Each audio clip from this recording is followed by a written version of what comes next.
네, 오늘은 우리가 이제 매년 요맘때가 되면 나누는 말씀이죠. 약속의 말씀입니다.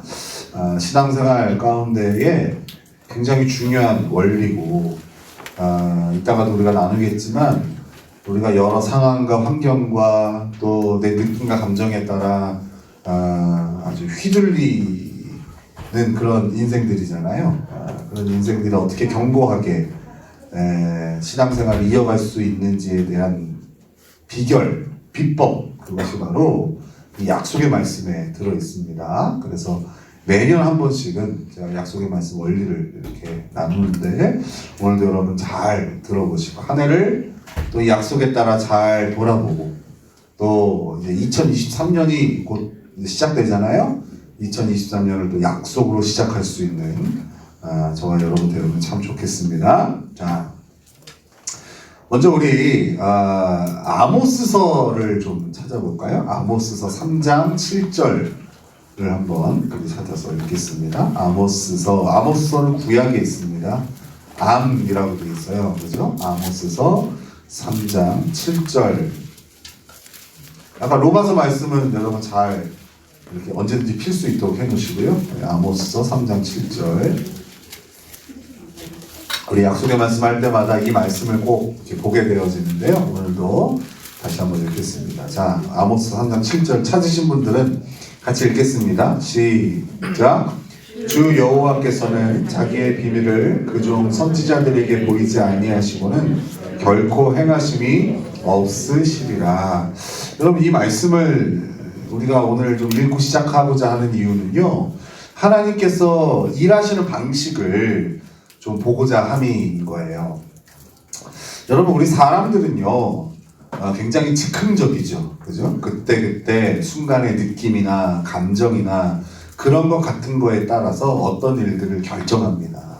그래서 좀 종잡을 수가 없죠. 어제 이랬던 사람이 오늘 갑자기 이러고, 또 오늘 이랬던 사람이 내일 또 결정이 뒤집어지기도 하고 그럽니다. 근데 여러분, 우리 하나님은 그렇지 않습니다. 우리 하나님은 절대 즉흥적이지 않으세요. 어제 하셨던 말씀을 오래 뒤집는 법이 없으세요.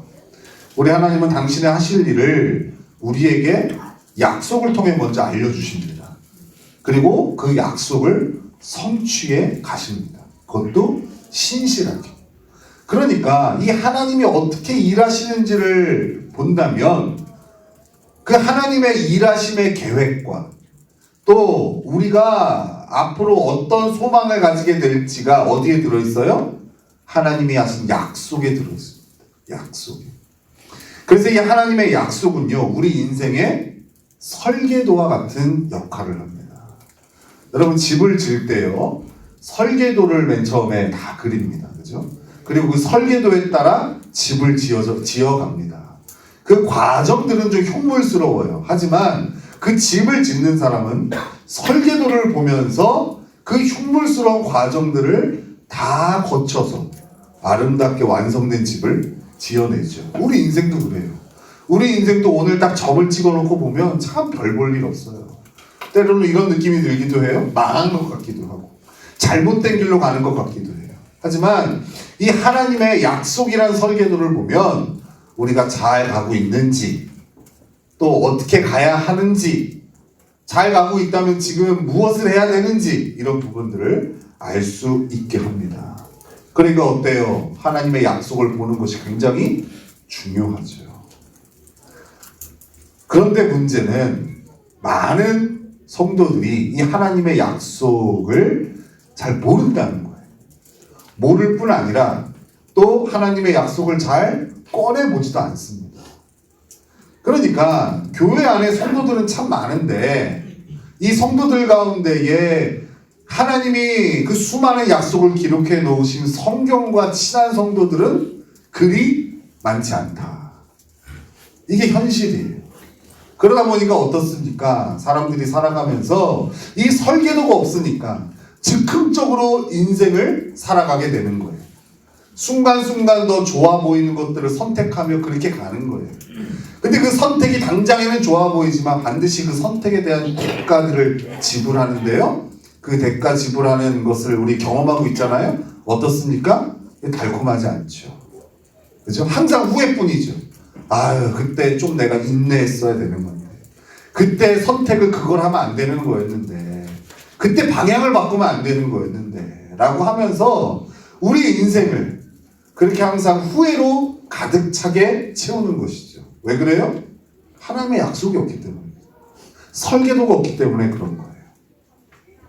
하나님은 이렇게 상황과 환경에 따라 급변하는 그런 연약한 마음을 갖고 있는 우리들에게 하나님이 어떤 분이신지를 우리에게 성경을 통해서 소개해 주시는데요. 이게 굉장히 중요해요. 우리가 하나님의 약속을 신뢰하기 위해서 우리 하나님이 어떤 분이신지를 아는 것이 굉장히 중요한데, 말라기서 3장 6절을 한번 펴보겠습니다. 말라기서는 구약의 맨 마지막에 있습니다. 말라기서 3장 6절.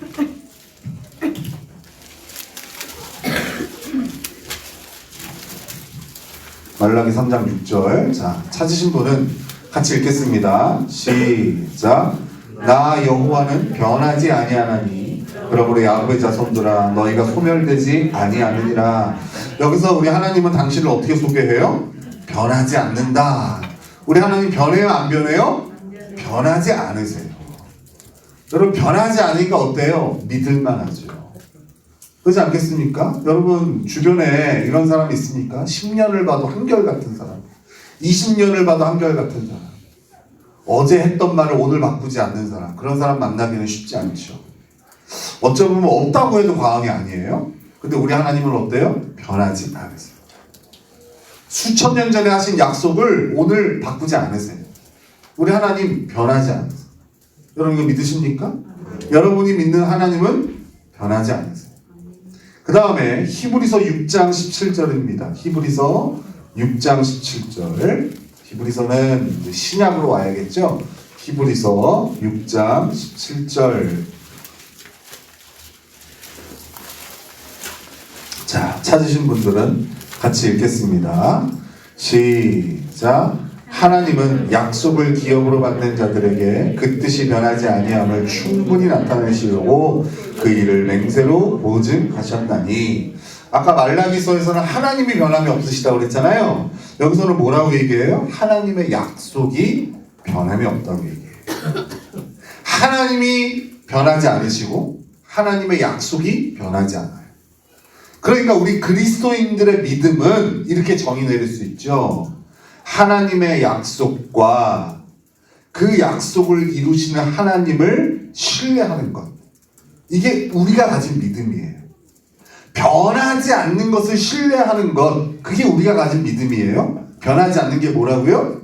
하나님의 약속과 그 약속을 하신 우리 하나님이 변하지 않으세요. 우리 하나님이 변함이 없으시니까 그 하나님이 하신 약속도 변함이 없죠. 근데 많은 사람들이 그리스도인이라고 하는 성도들이 가진 믿음은 뭘로 채워져 있어요? 대부분이 자신의 느낌과 감정 또는 신념 같은 것을 신뢰하죠. 그러니까 같은 믿음이라고 하지만 거기 안에 무엇이 채워져 있느냐에 따라 다른 열매를 맺어요. 교회 안에 믿음이 좋은 사람들, 하지만 거기 안에 딱 가보면 다 자기 느낌과 감정, 자기가 오랜 세월 가졌던 신념, 이런 것들을 믿습니다. 그죠? 겨울이 되면 꼭 김장을 해야겠죠. 그죠? 이거 안 하면 큰일 나죠. 그게 한국인들이 갖고 있는 신념이잖아요. 그죠? 여러분 그만큼 여러분 하나님을 믿으십니까? 김장을 하지 말라는 얘기가 아니라 몸이 아파도 아마 여기 중에는 코로나 걸려도 김장 날짜를 다 맞춰서 하신 분들이 있을 거예요. 근데 여러분 그만큼 여러분 하나님을 믿냐고요. 그죠? 여러분 다 믿음이 있으시잖아요. 근데 그 믿음의 내용을 오늘 한번 펴봐야 돼. 까서 봐야 돼. 여러분 정말 변하지 않는 걸 믿는지 아니면 변화무쌍한 걸 믿는지. 그러니까 믿음이 있다고 하지만 그 믿음의 열매들이 하나도 맺혀지지 않는 이유는 그 믿음의 내용이 변하지 않는 하나님과 그 하나님의 약속으로 채워져 있지 않기 때문에 그런 것이죠. 그래서 우리는 또 한 해를 마무리하면서 우리 자신에게 질문을 해봐야 되는 거예요. 여러분 하나님의 약속이 있으십니까? 그리고 그 약속을 믿고 있습니까? 우리의 믿음은 항상 그 하나님의 약속에 기반을 두는 거예요. 뭘 믿습니까? 나는 믿음이 있지. 뭘 믿냐? 그죠? 그 믿음의 내용이 중요합니다. 그렇다면 여러분, 하나님의 약속이 이렇게 중요한데 그 약속을 가지고 산다는 것, 그것은 과연 어떻게 사는 것인지 이 얘기를 좀 하고자 합니다. 우리는 이렇게 하나님의 약속을 가지고 사는 것을 이렇게 표현을 합니다. 약속을 주장한다.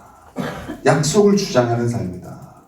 어떤 분들은 우리 교회에 오셔서 약속을 주장한다는 걸 처음 들어봤다고 얘기하시더라고요. 그죠?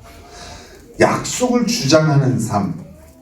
여러분, 주장한다는 것은 사전적인 의미로는 유일한 근거로 믿고 툭 하면 그것만 내세운다라는 것이 약속을 주장한다는 거예요. 그러니까 좀 풀어서 설명을 해보자면 하나님의 약속이 우리의 중심을 잡고 있는 것, 하나님의 약속이 우리의 생각이나 판단의 절대적인 기준이 되는 것, 이것이 약속을 주장한다는 것. 그러니까 이런 거죠. 어떠한 상황 속에서도 하나님이 나에게 이렇게 약속하셨어. 하나님은 지금도 이 약속을 신실하게 지키고 계셔. 라고 하는 것이 약속을 주장하는 거예요. 대부분의 사람들은 모든 주어진 상황과 환경 가운데에 보여지는 그 상황과 환경에 반응하는 감정과 느낌을 주장한다고요. 그죠? 그러니까 어떻게 얘기해요? 망한 것 같아. 끝난 것 같아. 반대로, 이거 잘 될 것 같아. 대박인 것 같아. 이런 느낌을 따라 살잖아요. 그죠? 그것은 자기의 느낌과 감정을 주장하는 거예요. 철저하게. 근데 문제는 뭐예요? 자기의 느낌과 감정은 하루에 12번도 더 변하죠. 그러니까 얼마나 이게 언제 무너져도 이상하지 않은 인생이에요. 감정과 느낌을 주장한다는 것. 근데 우리는 뭘 주장하는 인생들이에요? 하나님의 약속을 주장하는 사람. 그러니까 우리는 내 느낌이 어떠한지보다 더 주의 깊게 봐야 되는 게 뭐예요? 하나님 뭐라고 약속하셨냐. 그리고 그 하나님이 그 약속을 지금도 신실하게 성취하고 계시는 것을 믿고 있느냐. 자꾸 이 질문을 해야 되는 거예요. 그것이 하나님의 약속을 주장하고 사는 삶입니다. 하나님께서 저 개인에게 하신 약속이 있어요. 디모데후서 3장 16절 17절 제가 항상 주장하는 말씀이고 또 여러분들에게 나눠서 여러분들도 그 말씀을 다 알고 여기 또 여러분들도 개인의 하나님이 주신 약속의 말씀으로 품고 계신 분들이 있는데 하나님께서 디모데후서 3장 16절 17절에 뭐라고 말씀하세요? 모든 성경은 하나님의 감동으로 된 것으로 교훈과 책망과 바르게 함과 의로 교육하기 유익하니 그 성경을 통해서 어떻게 하신다고요? 우리를 하나님의 사람으로 온전케 하며 모든 선한 일을 행할 능력을 갖게 하신다. 이게 하나님이 저에게 주신 약속이에요. 이렇게 약속하신 거죠. 형렬아, 나는 너를 평생 온전케 해줄게. 내가 너를 견고한 그리스도인으로 세워줄게. 이게 하나님의 약속이에요. 그죠? 근데요, 살다 보니까 어때요? 안 그런 것 같을 때가 너무나 많은 거예요. 너무나 별 볼 일 없고, 너무나 감정적이고, 때로는 너무나 초라하고, 또 실패한 것 같고, 이런 것들이 내 마음에 들 때가 많죠. 근데 그거 내 마음에 그런 생각이 드는 거는 우리가 막을 수 없어요. 맞잖아요. 그걸 막을 수는 없어요. 하지만 주장하지 않을 수는 있죠. 그걸 품고 그런 것 같은 것을 진리로 붙잡지 않을 수는 있죠. 그때 뭘 주장해야 돼요? 하나님 나에게 주신 약속을 주장하는 거예요. 하나님 나를 온전케 하신다고 하셨어. 내 눈에 보기에는 잘 안 되는 것 같지만 나는 이 일을 행하신 하나님을 믿어. 이게 약속을 주장한다. 우리 성도들을 이렇게 제가 목회를 하면서 또 돕다 보면은 하나님이 저에게 또 사역에 대한 약속의 말씀을 주신 것이 있어요. 이사야 58장 11절 12절 말씀에 내게서 날 자들이 오래 황폐된 곳을 다시 세울 거라는 약속이에요. 그죠? 이제 그 소망을 가지고 한 영혼 한 영혼을 만납니다. 아직 예수님을 모르는 자들에게 복음을 전해주고, 또 예수님을 믿기로 한 자들에게는 그가 예수님과 동행하며 잘 살 수 있는 것들을 열심히 가르칩니다. 그죠? 설교만으로는 안 되니까 따로 몇 사람씩 나눠서 성경 공부도 해주고, 필요하면 개인적으로 만나서 상담도 해주고, 또 기도도 해주고, 그렇게 우리 성도들을 돕고 섬깁니다. 근데 여러분, 이 과정들 가운데에요, 제 마음에 더 크게 드는 생각은 이 생각이에요. 될까? 이런 생각. 요즘 제가 좀 약간 그런 좀 매너리즘에 빠졌다고 해야 될까요? 이런 생각이 좀 드는 것 같아요.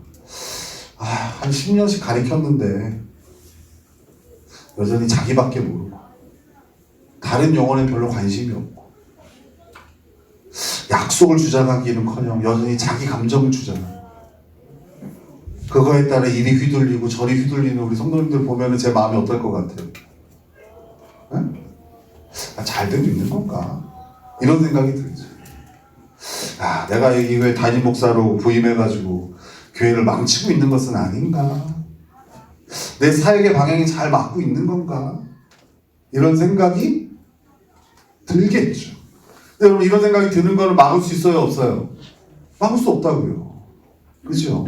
우리가 연약한 옛사람의 몸을 갖고 있는 이상 그 마음을 우리가 어떻게 걷어낼 수가 없는 거예요. 근데 그때마다 주장하는 말씀이죠.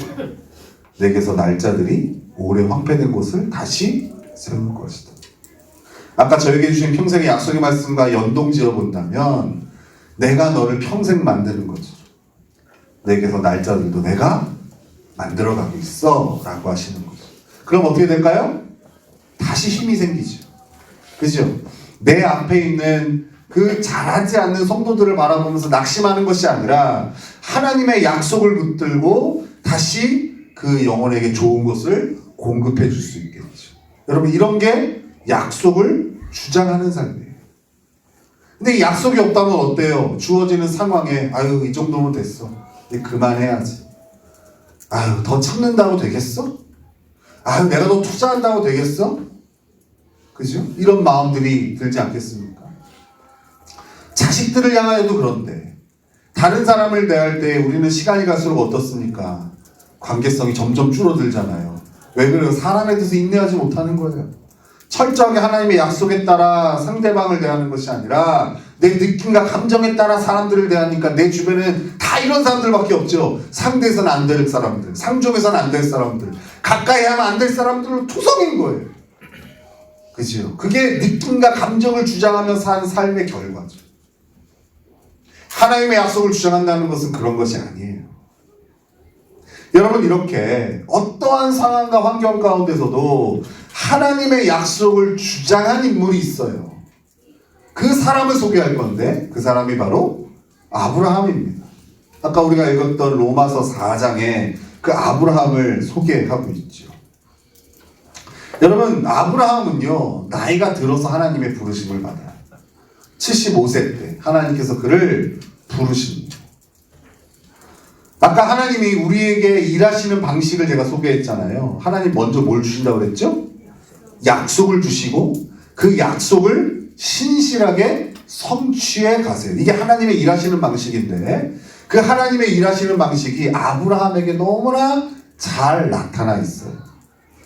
하나님은 아브라함에게 먼저 당신의 약속을 보여주세요.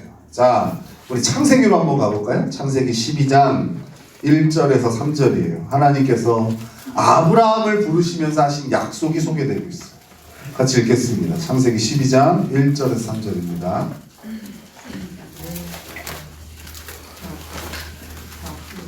창세기 12장 1절에서 3절. 창세기는 성경 맨 앞에 있죠. 자, 같이 읽겠습니다. 시작. 여호와께서 아브라함에게 이르시되 너는 너의 고향과 친척과 아버지의 집을 떠나 내가 내게 보여줄 땅으로 가라. 내가 너로 큰 민족을 이루고 내게 복을 주어 내 이름을 창대하게 하리니 너는 복이 될지라. 너를 축복하는 자에게는 내가 복을 내리고 너를 저주하는 자에게는 내가 저주하리니 땅의 모든 족속이 너로 말미암아 복을 얻을 것이라 하신지라. 여러분, 지금 우리가 생각하는 아브라함, 무로부터 우리가 이 약속을 본다면 고개가 끄덕여지는 그런 약속이지만 사실 이때는요, 그냥 아브라함은 아무것도 없던 사람이었어요. 그죠? 아무것도 없던. 그런 아브라함에게 하나님께서 이렇게 약속하시는 거예요. 내가 너를 통해서 큰 민족을 이룰 거다. 너를 통해서 큰 민족을 이룰 거다.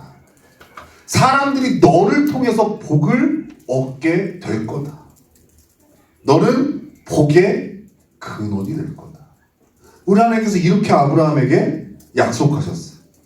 그리고 아브라함을 통하여 그 열방이 복을 얻게 하실 것을 약속하신 후에 하나님은 아브라함에게 이 약속을 좀 더 구체적으로 또 펼쳐주세요. 반복해서 말씀해 주시는 거예요. 자, 15장 창세기 15장 4절에서 5절이에요. 창세기 15장 4절과 5절 같이 읽겠습니다. 4절과 5절 시작. 여호와의 말씀이 그에게 임하여 이르시되 그 사람이 내 상속자가 아니라 내 몸에서 날 자가 내 상속자가 되리라 하시고 그를 이끌고 밖으로 나가 이르시되 하늘을 우러러 무뼈를 셀 수 있나 또 그에게 이르시되 내 자손이 이와 같으리라.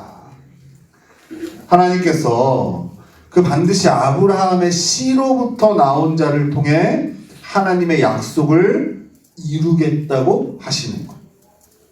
그죠? 다시 한번 하나님이 창세기 12장에 그를 부르시면서 하신 약속을 그에게 반복하시고 또 구체화하신 거예요. 근데 문제는요, 아브라함의 나이가 99세가 되도록 75세에 부름받아서 99세가 되도록 이 일이 펼쳐지지 않았다는 거예요. 큰 민족은커녕 자식 하나도 없는 거예요. 그죠? 하나님이 아브라함을 부르시면서 하신 약속이 24년이 지나도 성취되지 않는 거예요. 아니, 성취될 기미도 보이지 않아요. 돌아가는 상황과 환경은 아브라함에게 이렇게 말하고 있어요. 안 될 것 같아. 안 될 것 같아. 아무리 하나님이라도 이제 곧 내년이면 100세가 되고 내년이면 90이 되는 이 노부부에게 아들이라니. 이게 상황이 얘기하는 거잖아요. 그들이 맞이한 상황과 환경이 그들에게 얘기하고 있는 거잖아요. 안 될 것 같아. 그렇게는 안 될 거야. 불가능한 거야. 우리도 상황과 환경에서 그런 얘기들 많이 듣잖아요. 그죠? 여러분, 오늘 맞이한 이 상황이 여러분들에게 뭘 얘기합니까? 너 인생은 별 볼 일 없어. 너 인생은 망한 것 같아. 그렇게 해서 되겠어? 이게 날마다 우리에게 들려오는 얘기 아니겠어요? 아브라함과 사라는 하나님이 부르시고 약속을 주신 이후 20여 년이 지난 이후에 맞이한 현실이 너무나 절망적이었다.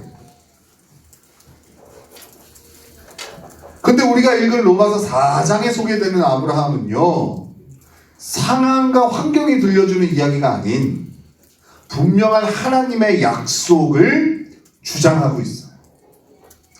자, 우리 다시 한번 로마서 4장으로 가보겠습니다. 로마서 4장, 우리 맨 처음 읽었던 본문에서 20절, 21절, 우리 두 절만 같이 읽겠습니다. 로마서 4장, 20절, 21절. 자, 같이 읽겠습니다. 시작. 믿음이 없어 하나님께 약속을 인정하지 않고 이름으로 경고하여 너희도 하나님께 영광을 돌리며 약속하신 그것을 또한 능히 이루실 줄을 확신하였으니.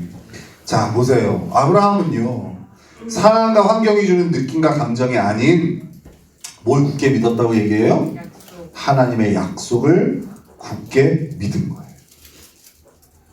여러분, 어떻게 이게 가능합니까?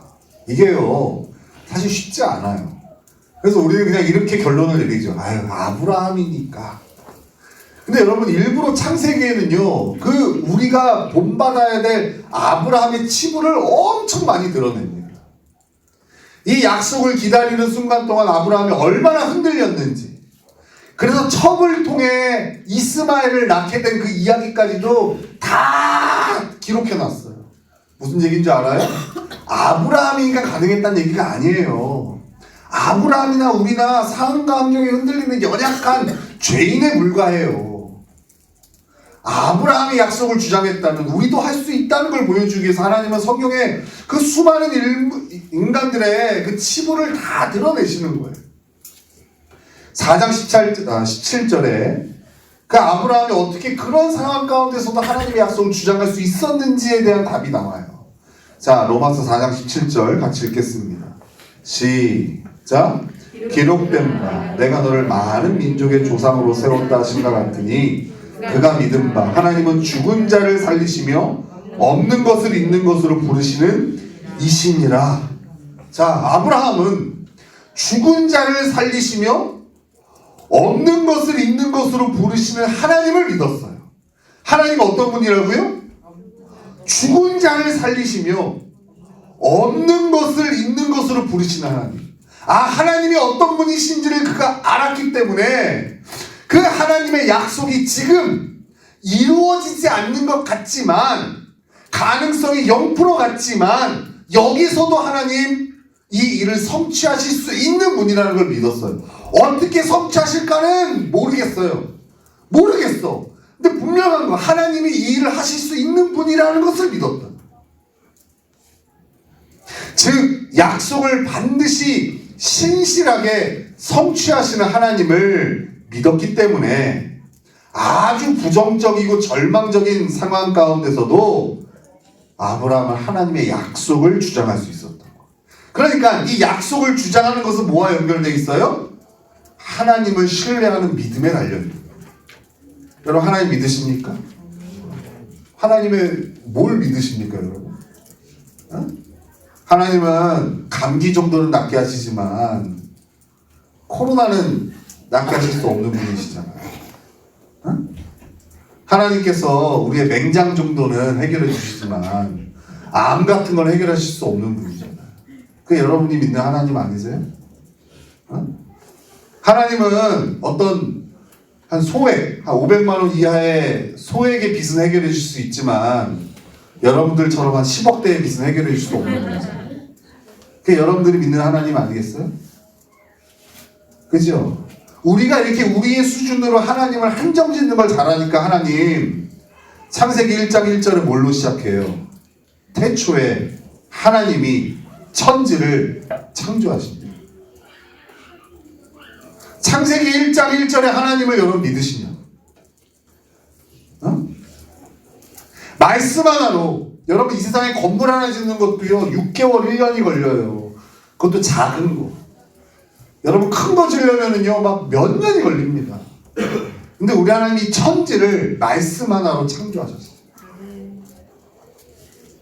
여러분 그 하나님 믿으시냐? 여러분이 믿는 하나님 그런 분이세요. 그렇죠?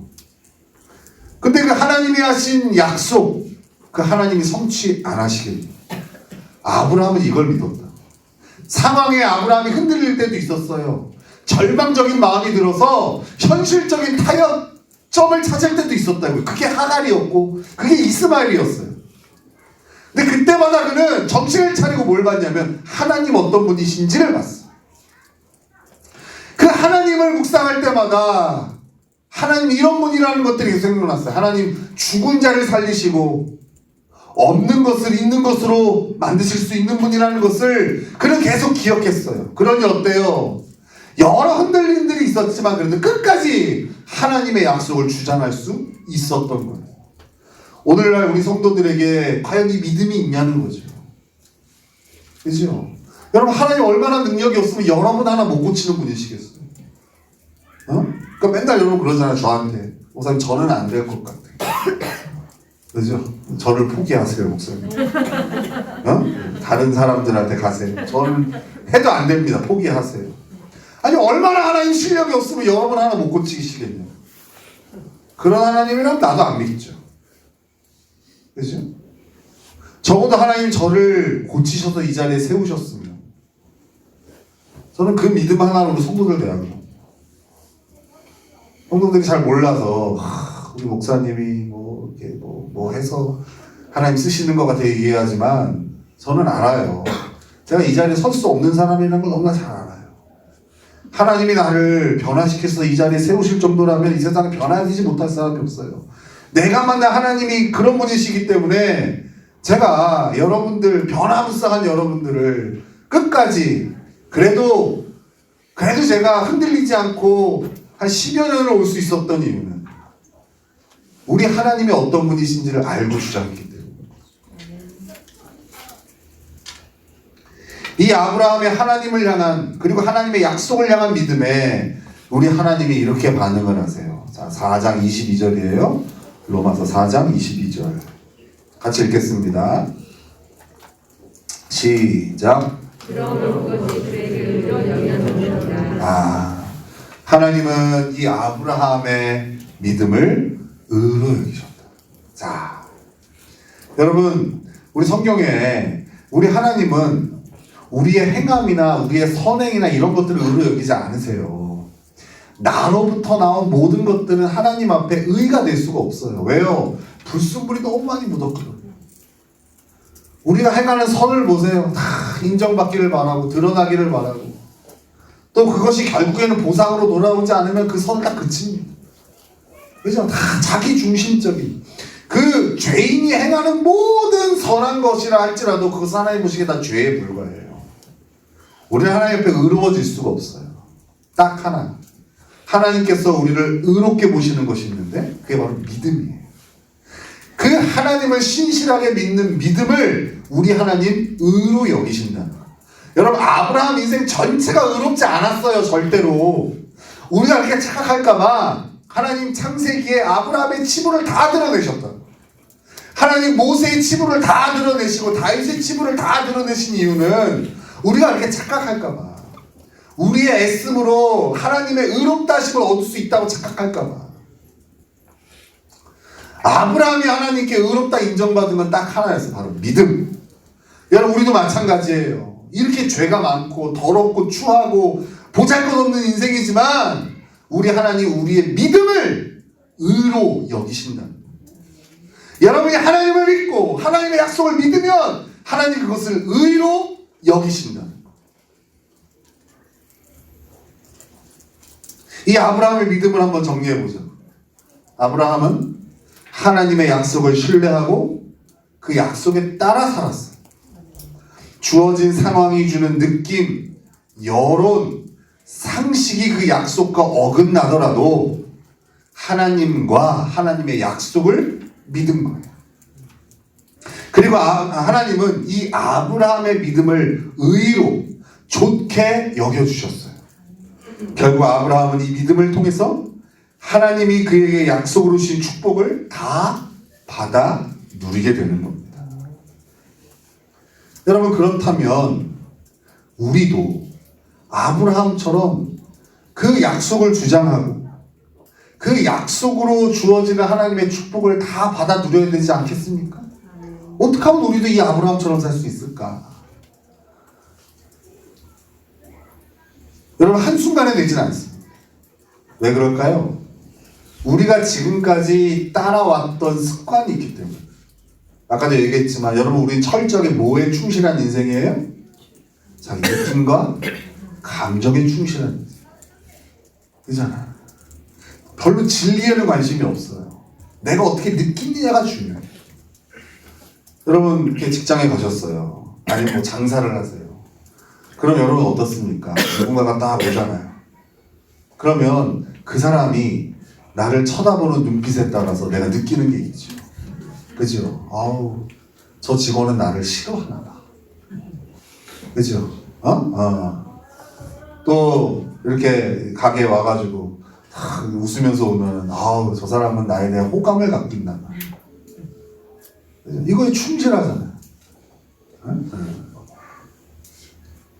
우리는 그게 습관이란 말이에요.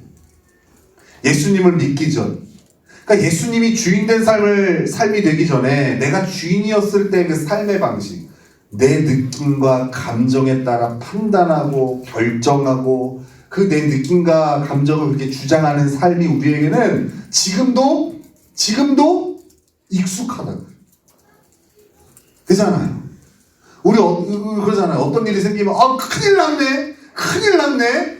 그죠? 그러면서 뭐 연락도 안 하지만 그래도 좀 배운 성도들은 저한테 연락해서 목사님, 이번 주에는 제가 주일날 못 갈 것 같아요, 이렇게 얘기합니다. 못 갈 것 같아요. 왜 그러세요? 제가 큰 일이 생겼거든요. 여러분 진짜 큰 일이 뭐예요? 하나님을 예배하는 게 가장 크고 중요한 일 아니에요? 근데 이 진리를 말씀하고 자기가 그때 느낀 거 순간 느낀 거 그죠? 느끼기에 큰 일이 있어요. 그거에 따라 살아가는. 그래서 그 다음에 저한테 얘기하는 목사님 다음 주에는 큰 일이 없으면 갈게요. 이게 우리가 살았던 방식이에요. 그죠? 그냥 계속 사단은 그 우리의 상황과 환경을 던져주면 거기서 주는 그 부정적인 느낌과 감정에 따라 무너지는 인생들을 바라만 봐도 돼요. 그렇잖아요. 그게 우리가 지금까지 살아왔던 방식이에요. 그래서 그리스도인이 되었음에도 불구하고 여전히 조금만 상황이 어려워지고 고난이 닥치게 되면 죽을 것 같다, 망한 것 같다 하며 상황이 주는 느낌과 감정에 충실하게 움직이게 됩니다. 우리 아까 찬송가 그 빈들의 마른 풀같이 그죠? 183장 찬양했잖아요. 우리 거기 그러잖아요. 성령의 담비를 부어 그게 뭐죠? 새 생명 주옵소서 그죠? 그럼 이 찬양이 뭐냐면 성령 충만하기를 우리가 간절히 바라며 하는 찬양이에요. 빈들의 마른 풀같이 시들은 나의 주님이 허락한 성령 내게도 주옵소서. 가물어 메마른 땅에 담비가 내리듯이 성령의 담비를 부어 새 생명 주옵소서. 성령 충만하기를 찬양하는 거잖아요. 여러분 이 찬양이 왜 우리에게 그렇게 가슴 깊이 다가옵니까? 우리 안에는 감정 충만이니까, 느낌 충만이니까. 그잖아요. 당장 내일 어떤 일이 벌어질지도 모르는데 왠지 내일 큰 일이 벌어질 것 같으니까. 내일 안 좋은 일이 벌어질 것 같으니까. 그런 느낌으로 살아가는 거예요. 그러다가 한 1년에 한 30일 정도 컨디션이 좋을 때가 있어요. 이럴 때는 항상 좋은 일이 펼쳐질 것 같아. 그걸로 사는 거예요. 한 번도 적중된 적이 없어. 한 번 된다. 한 번 적중되는 게 문제죠. 한 번 적중되면 뭐라 그래요? 거봐. 내 말이 맞잖아. 이렇게 사는 거죠. 그죠? 제가 우리 그 태규한테 축복하는 게 있어요. 태규가 항상 뭐 예상 다 틀리거든요. 이번에 어느 팀 우승할 것 같으면 무조건 틀리고 다 틀려. 내가 우리 태규한테 축복해줘. 야, 너 느낌대로 틀리는 게 너 복이다. 자기는 신뢰하지 않을 거 아니에요. 뭐뭐 될 것 같아. 믿을 게 안 돼. 이게 될 거 아니에요. 그죠? 근데 이번에 불길해요. 태규가 찍은 팀이 우승할 것 같아. 월드컵에서. 자꾸 올라가고 있어. 처음에 한 게임 지더니. 여러분 자꾸 자기 느낌과 감정대로 되어지는 게 그게 축복이 아니에요. 저주지 저주. 그죠? 여러분 그리스도임에도 불구하고 이렇게 성령 충만이 아닌 느낌과 감정 충만으로 살아가는 자기 자신을 너무 실망할 필요는 없어요. 오늘 앞에 소개한 우리의 믿음의 조상 아브라함도 사실은 그랬거든요. 그도 예기치 않은 어려운 상황을 만나면 하나님의 약속이 아닌 느낌과 감정대로 판단하고 움직였어요. 아까 얘기한 하갈도 그랬고 또 기근이 찾아오자 그가 하나님이 주신 약속의 땅이 아니라 어디로 가요? 애굽으로 가요. 우리랑 비슷해요. 그죠? 망한 것 같아, 큰일 난 것 같아. 이거에 따라 움직였어요. 왜 그리스도인에게 이런 일이 펼쳐지는지 간단하게 설명을 하자면 우리는 이미 구원받았지만 아직 죄의 몸을 갖고 있어서 그래요.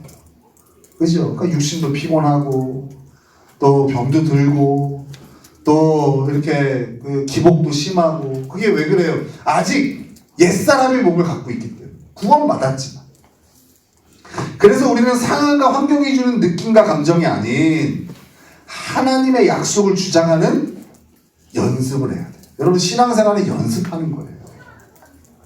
많은 이들이요 신앙생활을 어떤 감격의 포커스를 둬요. 근데 여러분 정말 이 감격이 중요해요. 나 같은 죄인을 구원하신 하나님의 은혜에 대한 감격 이거 너무 중요하거든요.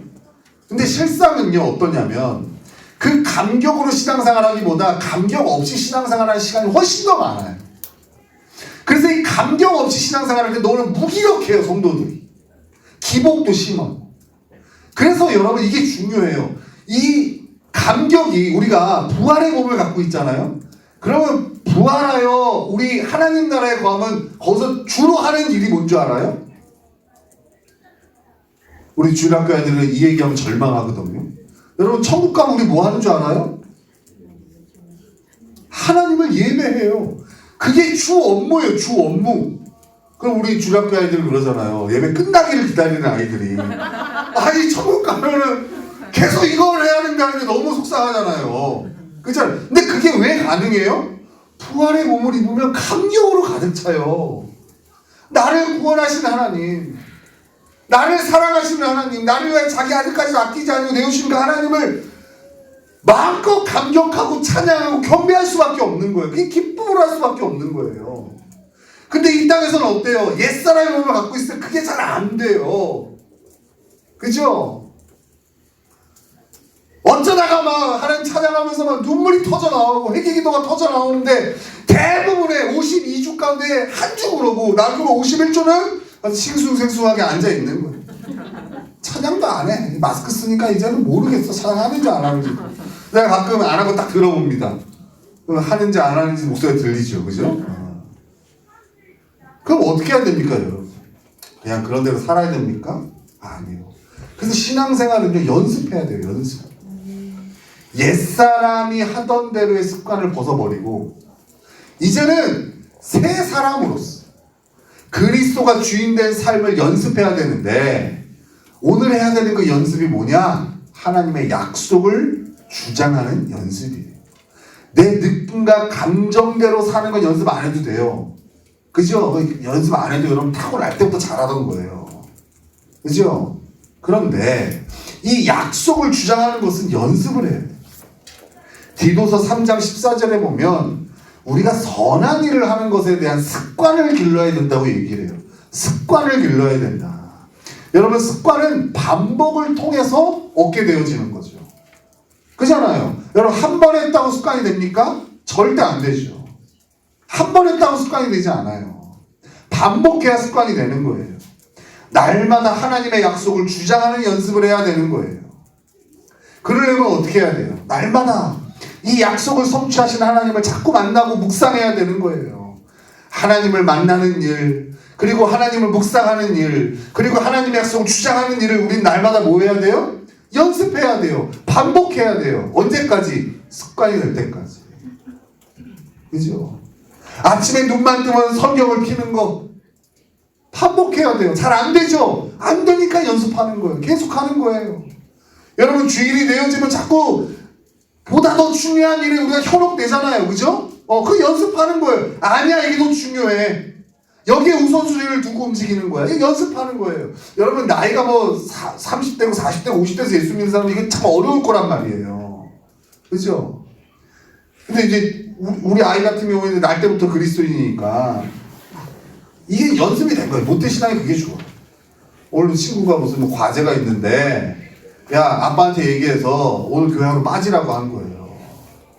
씨알이 먹히겠습니까? 믿음이 있어서가 아니라 아빠가 무서우니까 당연히 안 되는 거죠. 그렇겠죠. 어릴 때부터 이게 습관이 되어진 사람들은 이게 별 그렇게 힘쓰지 않아도 되어지지만 나중에 여러분 죄인으로 충만하게 사시다가 예수 믿고 거듭나신 분들은 이게 진짜 어려운 거예요. 왜냐면 그런 것 같은 거 계속 현혹되거든. 내가 주일날 당장 저 돈을 벌지 않으면 내 인생 망가질 것 같거든. 굶어 죽을 것 같거든. 이거를 빨리 여러분 어떻게 해야 돼요? 습관을 바꿔야 돼. 하나님이 나를 먹고 살게 해주시는 거지. 나의 생명을 구원해 주시는 하나님보다 귀한 것은 없지. 여러분 이것을 계속 주장하는 연습을 하셔야 됩니다. 근데 대부분의 성도들은요, 연초에 이렇게 말씀을 딱 듣고 나서 약속의 말씀 듣고서 마음이 막 뜨거워지면서 그래 내가 하나님의 약속을 갖고 살아야겠다 라고 해서 막 성경을 읽고 또 말씀을 들으면서 구절들을 다 찾아 적고 성경 공부하면서 감동을 받아. 그래 내가 이 말씀으로 오래 살아야겠다. 내가 이 말씀을 직장에 대한 약속의 말씀으로 삼고 하나님 주셨으니까 내가 이걸 주장하고 살아야겠다 라고 발견하고선 1년 내내 그 약속을 꺼내보지도 않습니다. 그죠? 집사님 올해 약속 좀 나눠주세요. 아 목사님 적어놓은 게 집에 있는데 나중에 알려드릴게요. 그렇게 하는 거죠. 그러면 하나님이 그 약속을 성취하셔도 그 약속을 이루시는 하나님도 그리고 그 약속의 성취를 통해 받는 축복도 하나도 못 누리게 되는 거예요. 여러분 하나님은 그 일을 성취하세요. 근데 우리가 그걸 못 봐요. 여러분 지금 잘 보세요. 여러분 여기까지 온 게 하나님이 우리에게 하신 약속을 성취하셨기 때문에 이 자리에 있는 거예요. 근데 여러분 하나님께 감격해요? 감사해요? 못하죠. 왠 줄 알아요? 하나님이 하신 일을 못 봤기 때문에. 하나님이 하셨는데 볼 실력이 안 돼. 그러니까 자꾸 거기에 하나님 자리에 뭘 끼는 줄 알아요? 이런 방법, 사람, 내가 누구를 만나서 내가 이때 이런 방법을 썼으니까. 그러니까 수많은 징크스들만 그 자리에 찍어지는 거. 그죠? 뭐 집을 살 때 북향인 집은 사면 안 된다는 거. 뭐 풍수지리를 봤더니 여기에 무덤 자리를 하면 안 된다. 맨날 그거 갖고 사는 거예요. 하나님이 성취하셔도 하나님을 못 보니까 삶의 수많은 방식들을 끌어들여서 불안하니까 그거 붙잡고 사는 거예요. 하나님의 약속은 창고에 넣어두고 날마다 주어지는 상황과 환경, 그 고난과 어려움이 주는 느낌과 감정에 휘둘리며 살게 되는 거예요. 그러니 맨날 힘들다, 어렵다, 투정하며 신앙생활을 하는 거예요. 왜 목사님? 왜 나는 맨날 이렇게 힘들게 신앙생활을 합니까? 딴 사람들은 다 쉽게 가는 것 같은데 나만 이렇게 어렵게 갑니까? 미안하지만 다 어려워요. 여러분 하나님이 그러셨어요. 우리가 겪는 고난은 너만 겪는 게 아니라고. 모두가 겪는 거라고. 어떤 사람은 고난 가운데서도 하나님 바라보며 약속을 성취하시는 하나님을 소망하며 즐겁게 걸어가지만 어떤 사람은 하나님이 없으니까 그 고난과 어려움이 주는 느낌과 감정이 다 휘말리며 살아가고 있는 거예요. 이런 분들의 특징은 자신에게 펼쳐진 어려움을 상황과 환경과 사람 탓으로 돌려요. 내 부모를 잘못 만났어. 내가 그때 그 사람한테 사기를 당했어. 혈리에 뭐 선한 것이 나겠어. 그러나 여러분 다른 진단을 하세요. 상황과 환경과 사람 때문에 여러분 인생이 꼬인 게 아니라 하나님의 약속을 꺼내보지도 않고 주장하지도 않기 때문에 비싼 돈을 내고 운동을 배우죠. 그죠? 요새 헬스 같은 거 하면 PT 한번 하면은 한 몇만 원씩 합니다. 그죠? 근데 여러분 그 PT만 받으면 몸이 변합니까? 그러지 않아요. 어떤 분들은 PT 할 때만 운동하고 딴 때는 운동 안 하더라고요. 변합니까? 헬스장에 1년치 회원권을 딱 끊어놔요. 그죠? 그리고 한 달에 한 번씩 가면 그 얼마 운동한 겁니까? 그것도 1년 운동한 겁니다. 그죠? 그 몸이 변합니까? 왜 안 변하죠? 반복하지 않으니까 안 변하는 거. 그죠? 배운 후에 다음 수업 익히까지 그걸 수백 번 반복을 해야 내 거가 되죠. 머리로는 이해되었지만 몸으로 표현되고 근육으로 완성되어질까지 뭐 해야 돼요? 반복해야 돼요. 여러분 신앙생활도 마찬가지. 신앙생활 중에 잘못된 습관을 가진 분들이 있어요. 감격을 쫓아가시는 분들. 예배를 다 드리고 감격이 막 넘쳐. 그죠? 근데 이게 하나님이 주신 특별한 은혜라는 걸 모르니까 어때요? 계속 이 감격만 쫓아가는 거예요. 이제 이 감격이 식어질 때쯤 하면은 좀 더 뜨거운 데를 가죠. 좀 더 뜨거운 데, 좀 더 뜨거운 데, 좀 더 뜨거운 데. 용한 점집 찾는 거죠. 그렇게 신앙생활 하시는 분들이 많아요. 그죠? 하나님의 약속을 주장하고 그 약속에 순종하며 살아가는 연습하는 것이 싫으니까, 힘든 일이니까 자꾸만 어떻게 한 방에 뭔가를 해결하고자 신앙생활 하시는 분들이 많아요. 그렇게 하면 안 돼요.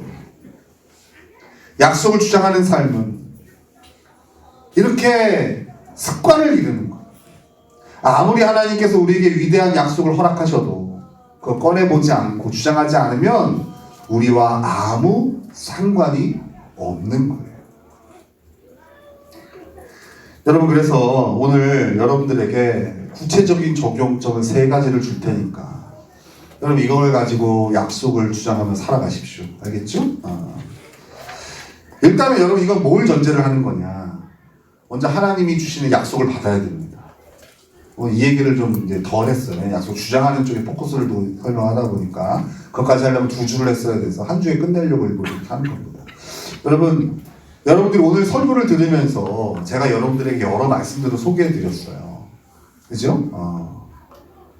여러분 혹시 그 가운데의 마음에 어떤 감동이 있고 또 특별한 어떤 은혜가 임한다면 그 하나님이 여러분에게 주신 약속의 말씀입니다. 여러분들이 성경을 읽어가요. 성경을 읽어가는데 오늘 유난히 말씀이 마음에 새겨지고 그 말씀에 눈을 뗄 수 없다. 그럼 하나님이 주신 겁니다. 그죠? 여러분의 상황과 환경에 맞게 그 맞는 상황 가운데 하나님이 주시는 말씀들 여러분 그것을 약속으로 삼으면 됩니다. 이렇게 하나님의 약속을 품게 되었을 때에 우리는 3가지를 힘써요. 첫 번째는 날마다 하나님이 나에게 주신 약속을 꺼내보고 주장해야 돼요. 날마다. 여러분 이거는요 팁이 있는데 어떻게 날마다 할 수 있을까 하면 여러분 날마다 하는 일에 덧붙이면 됩니다. 여러분 날마다 하는 게 뭐가 있습니까? 날마다 여러분 하고 있는 게 뭐 있습니까? 너무 영적으로 얘기하지 말고 밥 먹잖아요. 여러분 날마다 밥 안 먹는 사람 있습니까? 한 3일에 한 번씩 식사하시는 분 있어요? 그런 분 없죠. 이건 애쓰지 않아도 날마다 한 번은 먹잖아요. 그죠? 그때 덧붙이는 겁니다. 뭘? 하나님 주신 약속을 꺼내보는 거. 그죠? 밥 먹기 전에 여러분 식사기도 하실 때에 이 약속으로 주장하면서 기도하세요. 하나님 오늘도 저를 온전케 하신 하나님 믿습니다. 일용할 양 주셔서 감사합니다. 예수님의 이름으로 기도합니다. 훌륭한 기도죠. 그죠? 또 여러분 경건의 시간 하기 전에 약속을 꺼내보는 겁니다. 신실하신 하나님 오늘도 나에게 말씀해 주세요. 하나님 내게서 날짜들이 올해 황폐된 것을 다시 세운다고 하셨으니 그 하나님 주시는 말씀을 제가 오늘 귀담아 듣겠습니다. 라고 기도하고 하시는 거예요. 자, 말씀을 꺼내보는 거, 약속을 꺼내보는 거 언제 하라고요? 날마다. 자, 2번째. 이건 이제 기본이에요. 날마다 하는 거는 그냥 여러분 무조건 해야 되는 거예요. 알겠죠? 2번째는 상황에 따른 팁이에요. 부정적인 마음이 들 때마다 하나님 약속을 꺼내보고 주장하는 거예요. 이건 진짜 습관이 필요한데 많은 연습이 필요합니다. 그죠? 여러분 부정적인 마음들 나 혼자 초라하게 느껴지고 별 볼 일 없이 느껴지고 또 어떤 일에 대하여 안 될 것 같이 느껴지고 또 상황들이 부정적으로 해석이 되었을 때마다 어떻게 해야 돼요? 약속을 끄집어내야 돼요.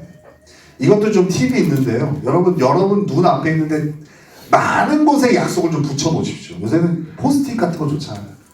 또 프린터 해가지고 이렇게 이쁘게 해서 붙여놓던가. 여러분 스마트폰도 요새는 배경에 다 할 수 있잖아요. 그죠? 다 올려놓습니다. 키기만 하면 약속이 들어. 그죠? 부정적인 마음이 들 때마다 하나님의 약속을 꺼내고. 왜냐하면 우리는 계속 부정적인 마음을 묵상하고 주장하는 것이 몸에 습관이 되어 있잖아요. 이걸 빨리 끊어야죠. 그러려면 자꾸 약속을 보는 거예요. 약속을. 그죠? 3번째는 이걸 무한 반복하는 거예요. 언제까지 무한 반복하면 될까요? 자꾸 죽을 때까지라고 하지 말고 부활의 몸을 입을 때까지.